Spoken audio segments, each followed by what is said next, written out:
제 손이 떨리고 있습니다.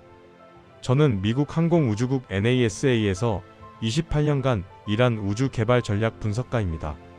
세계 각국의 우주 프로그램을 평가하고 분석하는 것이 제 일이었습니다. 오늘 여러분께 고백할 것이 있습니다. 5년 전 저는 틀렸습니다. 2019년 가을이었습니다. NASA 본부 회의실에 각국 우주 개발 계획 보고서가 올라왔습니다. 러시아, 중국, 일본, 인도, 그리고 한국 파일을 펼쳤을 때 저는 솔직히 코웃음을 쳤습니다. 반도체, 자동차, 조선. 이런 건 잘하는 나라지. 하지만 우주는 다르다고 생각했습니다. 우주는 경험입니다. 미국과 러시아가 70년 동안 쌓아 올린 그 거대한 벽을 어떻게 넘겠습니까? 저는 한국의 우주 개발 계획을 심각하게 받아들이지 않았습니다. 그로부터 3년 뒤 2022년 12월 17일 저는 캘리포니아 파사디나에 있는 NASA 제트 추진 연구소 관제실에 있었습니다. 한국의 다누리달 탐사선이 달 궤도 진입을 시도하는 순간이었습니다. 모니터를 지켜봤습니다. 다누리가 달에 접근하고 있었습니다. 속도를 줄이고 궤도 진입 기동을 시작했습니다. 숫자들이 화면에 떴습니다. 속도, 고도, 진입 각도. 정확했습니다. 오차가 거의 없었습니다. 궤도 진입 성공. 관제실에 박수가 터졌습니다. 저는 박수를 치지 못했습니다. 충격받고 있었습니다. 한국이 첫 시도에 성공한 겁니다. 미국도 초기에 여러 번 실패했습니다. 러시아도 마찬가지였습니다. 한국은 한 번에 해냈습니다. 그날 밤 집으로 돌아가는 차 안에서 저는 계속 생각했습니다. 1992년 우리별 1호. 한국 최초 인공위성이었습니다. 영국의 도움을 받아 만든 위성이었습니다. 30년입니다. 30년 만에 한국은 스스로 달까지 간 겁니다. 손이 떨렸습니다. 그리고 저는 깨달았습니다. 제가 한국을 완전히 잘못 봤다는 것을. 오늘 제가 여러분께 들려드릴 이야기는 단순한 과학 뉴스가 아닙니다. 이것은 한 나라가 어떻게 불가능을 가능으로 바꾸는지에 대한 기록입니다. 70년 전 전쟁의 폐허에서 일어나 이제는 우주로 향하는 나라. 대한민국의 이야기입니다. 2022년 12월 17일 밤. 저는 그날을 평생 잊지 못할 겁니다. 다누리가 달 궤도에 진입하는 순간 제가 주목한 건 성공 여부만이 아니었습니다. 데이터였습니다. 궤도 진입 정밀도, 통신 신호 강도, 시스템 안정성. 모든 수치가 완벽에 가까웠습니다. 한국항공우주연구원이 목표로 했던 달 상공 100km 궤도. 오차 범위 내로 정확하게 진입했습니다. 저는 30년 넘게 우주 개발을 봐왔습니다. 첫 시도에 이 정도 정밀도를 보이는 나라는 드뭅니다. 관제실을 나와 동료에게 물었습니다. 한국이 언제부터 이런 기술을 가지고 있었지? 동료도 고개를 저었습니다. 모르겠어. 우리가 놓친 거야. 그날 밤 호텔로 돌아와 한국 우주 개발 역사를 다시 찾아봤습니다. 1992년 우리별 1호. 영국 서리대학과 협력해서 만든 위성이었습니다. 무게 48.6kg. 작은 위성이었습니다. 2013년 나로. 한국 최초 우주 발사체였습니다. 하지만 일단 로켓은 러시아 기술이었습니다. 3번 만에 성공했습니다. 2022년 누리호. 이건 달랐습니다. 순수 한국 기술이었습니다. 엔진부터 제어 시스템까지 모두 한국이 만들었습니다. 러시아 기술이 하나도 안 들어갔습니다. 저는 누리호 발사 영상을 다시 찾아봤습니다. 2022년 6월 21일. 첫 발사였습니다. 나로우주센터. 하얀 로켓이 발사대에 서 있었습니다. 카운트다운이 시작됐습니다. 10, 9, 8. 엔진 점화. 불꽃이 뿜어져 나왔습니다. 로켓이 천천히 올라갔습니다. 속도가 붙었습니다. 하늘로 사라졌습니다. 1단 분리 성공. 2단 분리 성공. 3단 점화. 모두 계획대로 진행됐습니다. 다만 위성 모사체가 목표 궤도보다 조금 낮게 안착됐습니다. 완전한 성공은 아니었지만 거의 성공이었습니다. 그리고 1년 뒤 2023년 5월 25일. 두 번째 발사. 이번엔 완벽했습니다. 위성 8기를 정확한 궤도에 안착시켰습니다. 차세대 소형 위성 2호를 포함한 모든 탑재체가 임무를 수행하기 시작했습니다. 저는 영상을 보면서 손이 떨렸습니다. 독자 기술. 이 두 글자가 얼마나 무서운지 아십니까? 우주 개발에서 독자 기술을 갖는다는 건 단순히 로켓 하나 만드는 게 아닙니다. 엔진을 설계하고 제작하는 기술. 연료를 다루는 기술, 제어 시스템을 만드는 기술, 수천 개 부품을 정밀하게 조립하는 기술. 이 모든 걸 스스로 할 수 있다는 뜻입니다. 세계에서 이런 나라가 몇 개나 될까요? 미국, 러시아, 중국, 유럽, 일본, 인도. 그리고 이제 한국. 7개입니다. 한국이 7번째입니다. 저는 NASA에 보고서를 올렸습니다. 한국의 우주 발사 능력 평가. 결론은 이랬습니다. 한국은 이제 독자적인 우주 발사 능력을 보유한 국가다. 더 이상 기술 지원이 필요한 나라가 아니다. 보고서를 제출하고 나서 저는 다시 생각했습니다. 30년입니다. 1992년 우리별 1호에서 2022년 누리호까지. 30년. 미국은 어땠을까요? 1958년 익스플로러 1호. 미국 최초 인공위성이었습니다. 1969년 아폴로 11호. 달 착륙에 성공했습니다. 11년 걸렸습니다. 하지만 그때는 냉전 시대였습니다. 소련과의 경쟁이었습니다. 예산이 무제한이었습니다. 한국은 달랐습니다. 제한된 예산. 천천히 쌓아 올린 기술. 그런데도 30년 만에 달까지 갔습니다. 저는 숫자를 다시 확인했습니다. 한국 우주 개발 예산. 2022년 기준 약 7천억 원. 미국 달러로 약 5억 4천만 달러. NASA 예산. 2022년 기준 약 240억 달러. 40배 이상 차이가 납니다. 하지만 한국은 이 적은 예산으로 달 궤도에 탐사선을 보냈습니다. 독자 발사체를 완성했습니다. 효율입니다. 한국은 돈을 효율적으로 쓸 줄 알았습니다. 저는 한국 엔지니어들을 만나본 적이 있습니다. 2019년 국제우주학회에서였습니다. 젊었습니다. 30대, 40대가 많았습니다. 열정이 대단했습니다. 질문도 많았고 배우려는 자세도 적극적이었습니다. 그때 저는 대수롭지 않게 생각했습니다. 열심히는 하는데 경험이 부족하겠지. 그렇게 생각했습니다. 제가 틀렸습니다. 그들은 경험이 부족한 게 아니었습니다. 빠르게 배우고 있었습니다. 그리고 3년 뒤 결과를 냈습니다.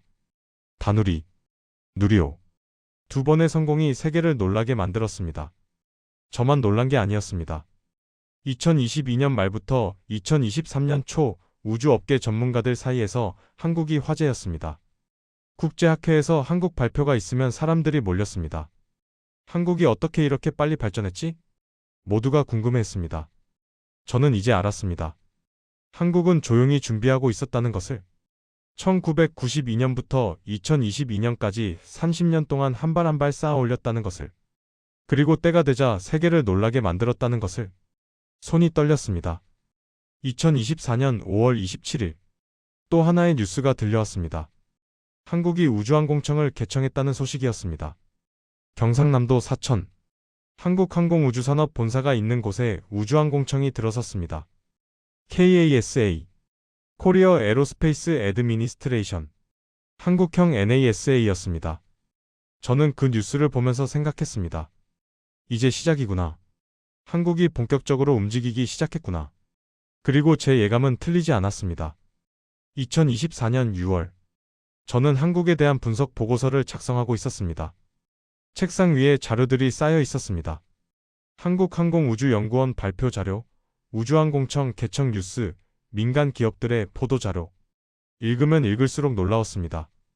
한국의 속도가 무서웠습니다. NASA에서 프로젝트를 하나 시작하려면 어떻게 될까요? 먼저 기획안을 만듭니다. 여러 부서를 거칩니다. 기술 검토, 예산 심의, 안전성 평가, 의회 승인까지 받아야 합니다. 짧으면 2년, 길면 5년이 걸립니다. 한국은 달랐습니다. 2021년 다누리 프로젝트가 본격화됐습니다. 2022년 8월 발사. 1년 만입니다.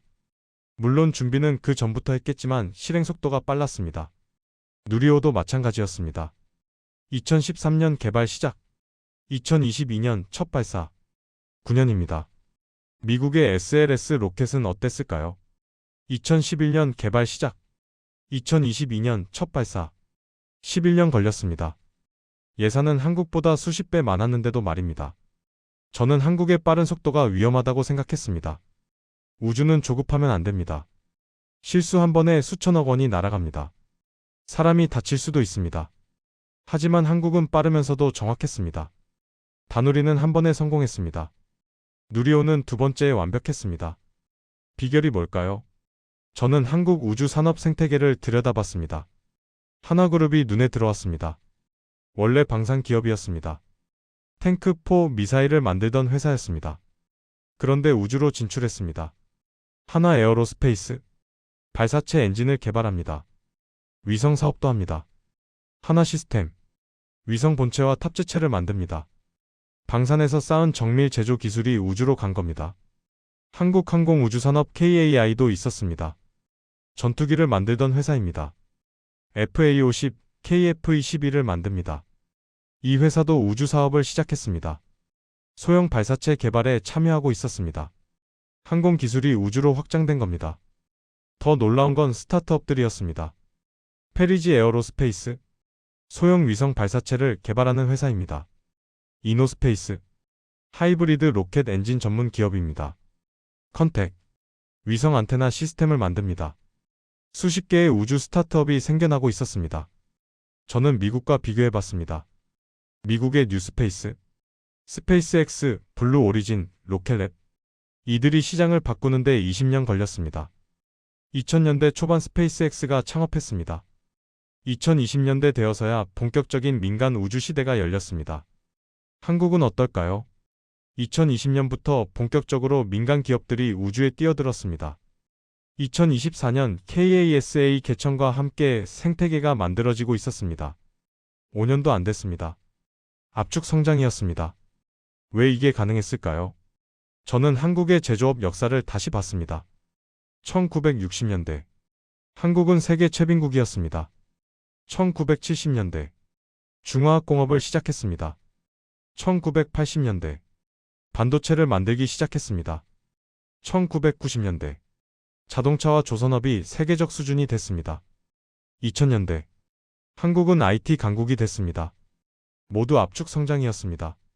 선진국이 100년 걸린 길을 한국은 50년 만에 달렸습니다. 그 DNA가 우주 산업에도 적용된 겁니다. 빠르게 배우고 빠르게 적용하고 빠르게 발전하는 것. 이게 한국식 모델이었습니다. 저는 보고서에 이렇게 썼습니다. 한국의 우주 산업은 정부 주도와 민간 참여가 조화를 이루고 있다. 제한된 예산으로 최대 효율을 내는 한국식 모델은 연구할 가치가 있다. 보고서를 제출했습니다. 상부에서 회신이 왔습니다.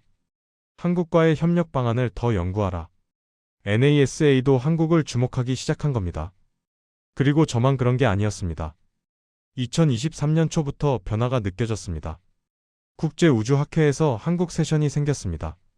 과거에는 없었습니다. 한국 발표는 아시아 세션에 포함돼 있었습니다. 이제는 달랐습니다. 한국만을 위한 시간이 배정됐습니다. 2023년 10월 아제르바이잔 바쿠에서 열린 국제우주대회 IAC. 저도 참석했습니다. 한국 세션에 사람들이 몰렸습니다. 좌석이 부족할 정도였습니다. 한국항공우주연구원 연구원이 다누리 성과를 발표했습니다. 달 표면 고해상도 사진, 자기장 측정 데이터, 감마선, 분광 자료. 청중들이 열심히 메모했습니다. 발표가 끝나자 질문이 쏟아졌습니다. 어떻게 첫 시도에 성공했습니까? 다음 계획은 무엇입니까? 협력이 가능합니까? 한국이 뜨거운 화두였습니다. 폭도에서 유럽 우주국 ESA 동료를 만났습니다. 한국 대단하더군. 그가 말했습니다. 우리 유럽은 28개국이 모여도 결정이 느려. 한국은 하나라서 빨라. 부럽네. 일본 우주항공연구개발기구 JAXA 관계자도 만났습니다. 그는 조용히 말했습니다. 한국을 배워야 할 것 같습니다. 일본이 이런 말을 한다는 게 놀라웠습니다. 학회가 끝나고 저는 해외 언론 보도를 찾아봤습니다. 주요 외신들이 한국 우주 개발을 다루고 있었습니다. 미국 스페이스닷컴은 한국의 빠른 발전을 분석했습니다. 영국 BBC는 아시아 우주 경쟁을 다루며 한국을 주목했습니다. 프랑스 언론들도 한국 우주 산업을 소개했습니다. 모두 공통적으로 놀라워했습니다. 어떻게 이렇게 빨리? 30년 만에 달까지? 저는 자료를 모아 정리했습니다.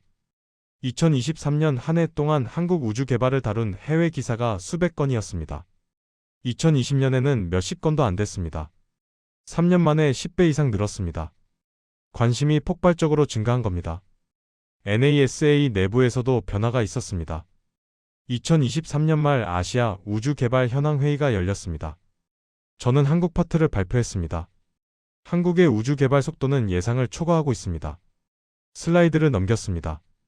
다누리 성공, 누리호 성공, KASA 개청, 민간 기업 급성장. 현재 속도라면 한국은 2030년대 우주 강국 상위권에 진입할 것입니다. 회의실이 조용했습니다. 한 임원이 물었습니다. 중국과 비교하면 어떻습니까? 저는 대답했습니다. 중국은 예산이 훨씬 많습니다. 하지만 효율은 한국이 더 높습니다. 일본은요? 일본은 최근 실패가 많았습니다. 한국이 추월했다고 봅니다. 침묵이 흘렀습니다. 아시아에서 새로운 강자가 나타난 겁니다.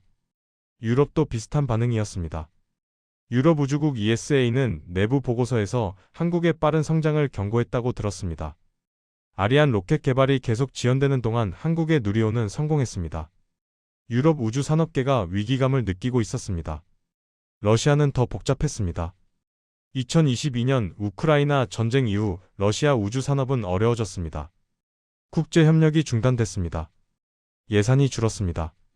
한때 세계 최고였던 로스코스모스가 주춤하는 동안 한국은 치고 올라왔습니다. 러시아 전문가들이 한국을 연구하기 시작했다는 소식도 들렸습니다. 중국은 공식적으로 조용했습니다. 하지만 중국 언론을 보면 경계하는 게 느껴졌습니다. 한국 우주 굴기를 주시해야 한다는 기사가 나왔습니다. 중국도 한국을 무시할 수 없게 된 겁니다. 저는 데이터를 정리했습니다. 세계 우주 개발 국가 순위. 여러 기관에서 발표하는 순위가 조금씩 달랐지만 대체로 이랬습니다. 미국, 러시아, 중국이 1위 그룹, 유럽, 일본, 인도가 2위 그룹, 한국이 7위권. 하지만 최근 5년 성과만 보면 달랐습니다. 누리호 성공, 다누리 성공, KASA 개청, 민간 생태계 구축. 이 모든 걸 감안하면 한국은 이미 일본을 추월했습니다. 실질적으로 6위였습니다. 그리고 계속 올라가고 있었습니다. 2024년 들어 더 구체적인 움직임이 나타났습니다. 한국이 달 착륙선 개발을 본격화한다는 뉴스가 나왔습니다. 목표 시기는 2020년대 후반이었습니다. 성공하면 미국, 러시아, 중국, 인도에 이어 5번째가 됩니다. 저는 가능하다고 봤습니다. 한국은 계획한 것을 해내는 나라였으니까요. 국제협력도 늘어났습니다. NASA와 KASA가 공식 협력 채널을 만들었습니다. 아르테미스 협정에 한국은 이미 2021년에 가입했었습니다. 10번째 서명국이었습니다. 이제 단순한 참여를 넘어 실질적인 파트너가 되고 있었습니다. 유럽, 일본과도 협력 논의가 진행됐습니다. 한국은 더 이상 도움받는 나라가 아니었습니다. 함께 가는 파트너였습니다. 어떤 면에서는 배울 점이 있는 나라였습니다. 저는 그 변화를 실시간으로 목격하고 있었습니다. 손이 떨렸습니다. 2019년 제가 코웃음 쳤던 그 나라가 2024년 세계의 주목을 받고 있었습니다. 불과 5년 만입니다. 세상이 이렇게 빨리 바뀔 수 있다는 게 믿기지 않았습니다. 그리고 저는 알았습니다. 이건 시작일 뿐이라는 것을. 한국은 아직 멈추지 않았습니다. 2024년 가을. 저는 특별한 임무를 받았습니다. NASA 본부에서 한국과의 협력 방안을 연구하라는 지시였습니다. 책상 위에 두꺼운 파일이 놓였습니다. 한국 우주 개발 현황, KASA 조직도, 주요 프로젝트 목록. 읽으면서 저는 계속 놀랐습니다. 한국이 이렇게 체계적으로 준비하고 있었다는 것을. 보고서를 쓰기 시작했습니다. 한국은 신뢰할 수 있는 우주 협력 파트너다. 이 한 문장을 쓰는데 한참이 걸렸습니다. NASA가 다른 나라를 파트너로 인정한다는 건 쉬운 일이 아닙니다. 기술력을 인정한다는 뜻입니다. 함께 갈 수 있다는 뜻입니다. 저는 구체적인 협력 방안을 제시했습니다. 달 탐사 협력. 한국의 달 착륙선 개발에 NASA가 기술 자문을 제공할 수 있습니다. 심우주 통신. NASA의 심우주 네트워크 DSN을 한국 탐사선이 계속 활용할 수 있습니다. 화성 탐사 공동 연구. 먼 미래지만 함께 준비할 수 있습니다. 보고서를 제출했습니다. 2주 뒤 답변이 왔습니다. 승인. 한국과의 협력을 강화하라. 저는 그 순간 깨달았습니다. NASA도 변하고 있구나. 과거에는 미국이 모든 걸 주도했습니다. 다른 나라는 따라오기만 하면 됐습니다. 이제는 달랐습니다. 중국이 독자 우주정거장을 만들었습니다. 화성 탐사에도 성공했습니다. 인도는 달 남극에 착륙했습니다. 비용은 NASA의 10분의 1도 안 됐습니다. 한국은 빠른 속도로 치고 올라왔습니다. 미국만으로는 부족한 시대가 온 겁니다. 동맹이 필요했습니다. 파트너가 필요했습니다. 한국은 가장 적합한 파트너였습니다. 기술력이 있었습니다. 속도가 빨랐습니다. 무엇보다 신뢰할 수 있었습니다. 2025년 초 NASA와 KASA가 공식 협력 강화를 발표했습니다. 공동 성명이 나왔습니다. 양국은 달 탐사, 심우주 탐사 분야에서 긴밀히 협력할 것이다. 저는 그 뉴스를 보면서 손이 떨렸습니다. 동등한 파트너. 한국이 미국과 동등한 파트너가 된 겁니다. 저는 문득 역사를 떠올렸습니다. 1950년 한국전쟁. 미국이 한국을 도왔습니다. 군대를 보냈습니다. 무기를 지원했습니다. 그때 한국은 미국의 도움 없이는 하루도 버틸 수 없었습니다. 2025년 지금 한국과 미국이 함께 우주로 갑니다. 동등한 파트너로 75년입니다. 75년 만에 완전히 바뀐 세상입니다. 저는 컴퓨터를 끄고 창밖을 봤습니다. 워싱턴의 밤하늘에 별들이 빛나고 있었습니다. 저 별들 사이로 지금 다누리가 날고 있습니다. 한국이 만든 탐사선이 달 궤도를 돌고 있습니다. 그리고 머지않아 한국의 착륙선이 달 표면에 내릴 겁니다. 미국이 도왔던 나라가 이제는 우주를 개척하고 있습니다. 손이 떨렸습니다. 저는 NASA에서 28년을 일했습니다. 자부심이 강했습니다. 미국이 최고라고 믿었습니다. 하지만 한국을 보면서 배웠습니다. 큰 나라만 우주를 개척하는 게 아니라는 것을, 작아도 의지가 있으면 할 수 있다는 것을, 늦게 시작해도 빠르게 따라잡을 수 있다는 것을, 한국이 그것을 증명했습니다. 그리고 저는 이제 확신합니다. 10년 뒤 NASA 엔지니어들이 한국에 가서 배울 겁니다. 한국의 효율적인 시스템을, 빠른 개발 프로세스를, 민관 협력 모델을. 아니, 이미 시작됐습니다. 저희가 지금 한국을 연구하고 있으니까요. 역사는 이렇게 바뀝니다. 1953년으로 돌아가 보겠습니다.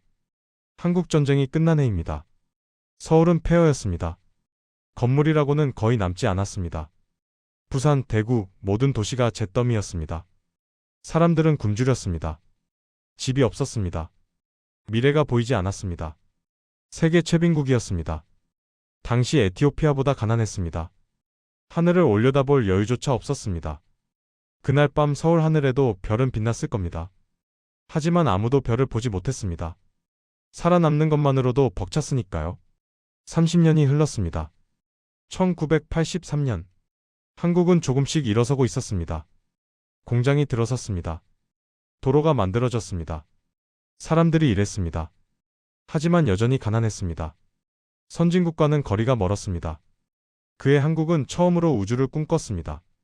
과학기술처 산하의 우주개발연구반이 만들어졌습니다. 몇 명 안 되는 연구원들이 모였습니다. 예산도 거의 없었습니다. 하지만 시작이었습니다. 9년 뒤 1992년 우리별 1호가 하늘로 올라갔습니다.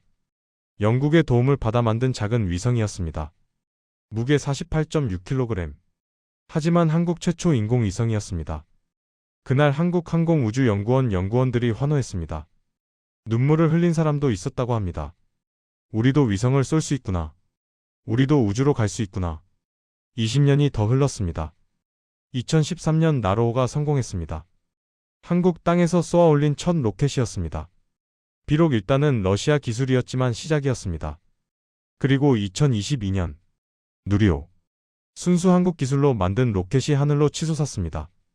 75톤급 액체 엔진, 3단 로켓, 모두 한국이 만들었습니다. 나로우주센터 관제실에서 연구원들이 환호했습니다. 그중 몇몇은 30년 전 우리별 1호를 만들었던 사람들이었습니다. 30년을 기다렸습니다. 30년을 준비했습니다. 그리고 해냈습니다.